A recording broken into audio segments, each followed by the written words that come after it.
hello there. I'm gonna show you some of my printers, talk about what I've done to them, some things. If you have any questions, please feel free to ask them. So let's get into it. I'll start with my 1SV01 here. This one was printing. It hasn't been in a hot minute. I want to put Clipper on it and do some fun things, get it working again. That's the plan for this guy. Right now, not really doing much. But I paid $33 for it. It was a package deal of 9 printers. Next one is Maple Syrup, which is an A1 Mini, which I won from Canuck Labs. Obviously got the AMS light on top, cryo grip, you know, basic things like that. Nothing too special.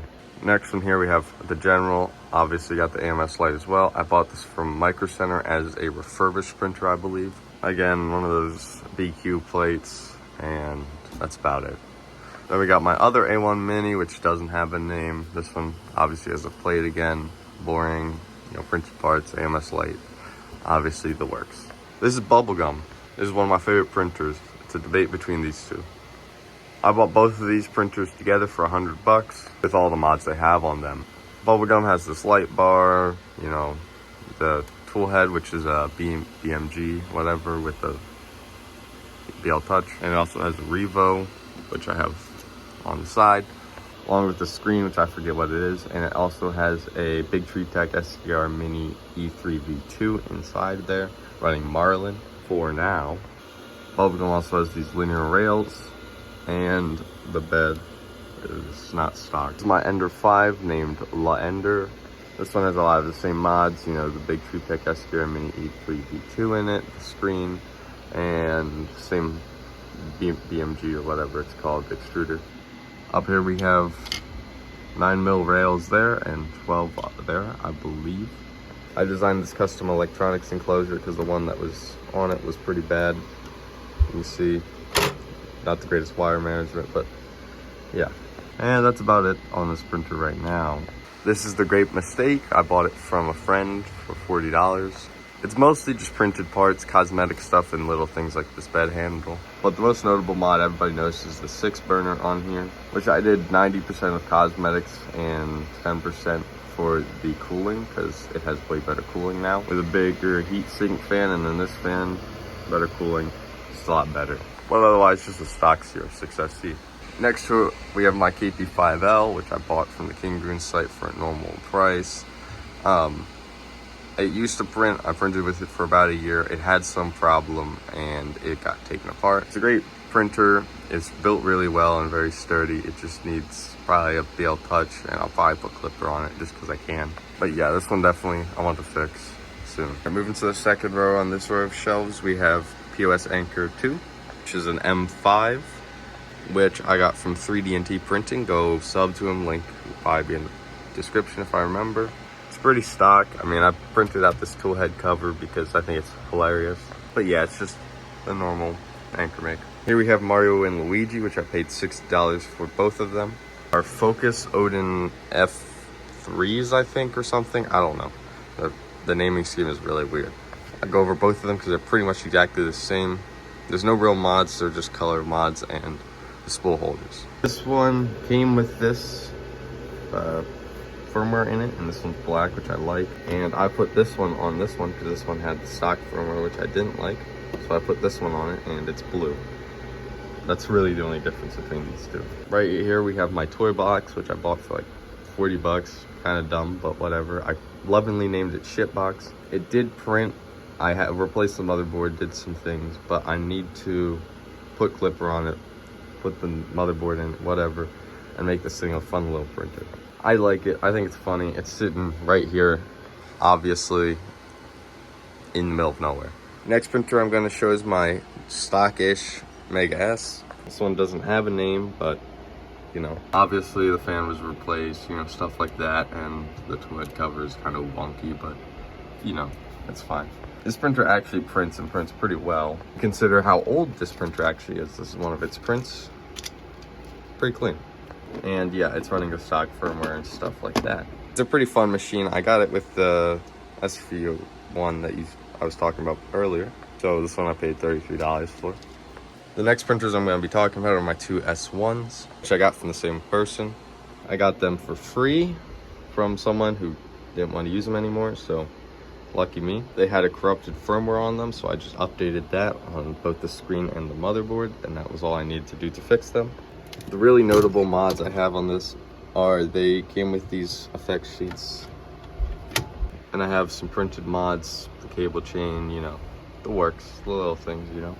But they're pretty much stock. They still print pretty decently. They're definitely not the fastest printers I own, but they're fun, and I want to do some mods to them because those extruders are actually pretty good. The bottom row is mostly broken, so we'll speed run. This is an SV01. I know it doesn't look like it. A lot of the parts have been stolen out of the electronic cabinet and stuff like that. These two are the JG Aurora A5s, I believe is what they're called. They do print, or they did, and I got them in that $33 a piece deal. These three are SV01s as well. These are all pretty much parts printers, though I really do hope to at least turn one of them into something. Again, part of that $33 a piece deal.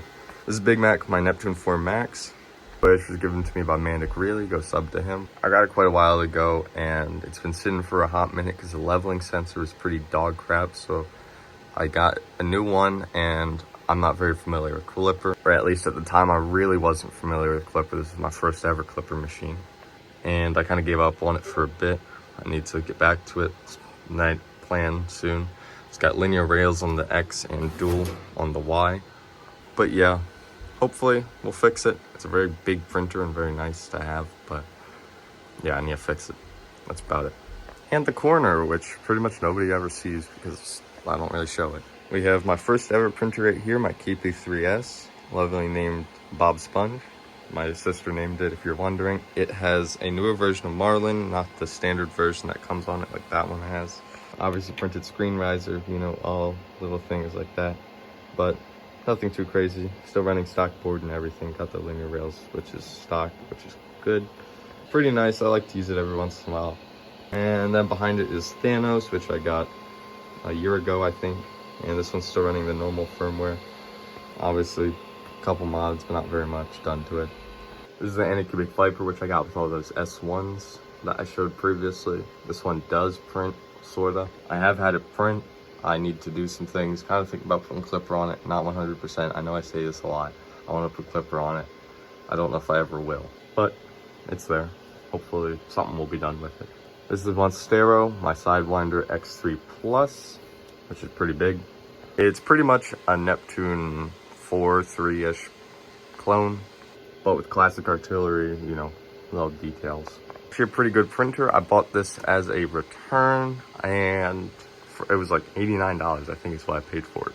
It has its issues, like the screen is somehow like pushed back, and I had to replace the motherboard, but other than that, got it pretty cheap, fixed it, and it's a great printer. Well worth what I paid for it. Right here, I know you can't see it, is my Cobra 3 with an Ace Pro. I don't know what actually is the problem, but somehow the Ace is not properly feeding the Cobra 3. The printer and the Ace are kind of half torn apart right now. I need to figure out what actually is the problem. Anycubic couldn't figure it out. I definitely can't figure it out. This printer is a lot more complicated than most of my printers, especially the ones that I've gone in depth with, like these ones and stuff like that. These are a lot simpler. So I hope to get this one running soon, but only time will tell. Right next to it, we have my Ender 3 V3 SE, which I was about to say it has a shot motherboard, but I'm not sure if it's a shot motherboard, shot screen, shot tool headboard, whatever. The whole thing is kind of cooked. What happened was I had it in an enclosure printing ASA and ABS a lot, and at some point the board got too hot or something, and it caused a big problem. The extruder heater and the bed heater didn't turn off. They just were always on full blast, and that caused some serious damage. I'm not sure it all is direct, but this thing needs a serious overhaul. That's all. This here is POS Anchor 1, so it's a pretty solid printer. This one was also given by 3D&T. Remember, follow description. And, well, it's pretty much standard, you know, M5C. Not much to talk about, but it's a good printer. I don't think it's worth the price that they're sold for, but I didn't pay that. And last but definitely not least, Annoying Orange. Now, obviously it's on its side, but it's an Anycubic Mega S, just like this one. As we can see in here, we have this Big Tree Tech SKR Mini E3 V3 or something. I think that's right. And a Pi 3V Plus. It also has a 24-volt power supply out of an SV01. And the bed off of an SV01. It has a custom tool head and this front plate. But this printer is running Klipper. This is definitely my most custom, most oddball printer I own. Only is it already a rare printer to see, it's also got the Klipper and all that stuff. And I figured this out as I went. I am hoping to make a long form about this video, my first actual Klipper experience and how it went, you know, who helped me, all that stuff. But yeah, this is definitely my baby at the moment. I do believe that was all my printers. I'm not 100%, there's a lot behind me, but I know I have 30 printers at the moment. If you have any questions, feel free to ask. I'll happily reply. Comment section's a great place. I also have a Discord server if you have that. It's a great server, a lot of helpful people. They've helped me a lot with Annoying Orange and other projects I have around. Thank you for watching. I hope you have a great day. And if you think my content's good, don't fret to drop a follow. We're almost at 1,000.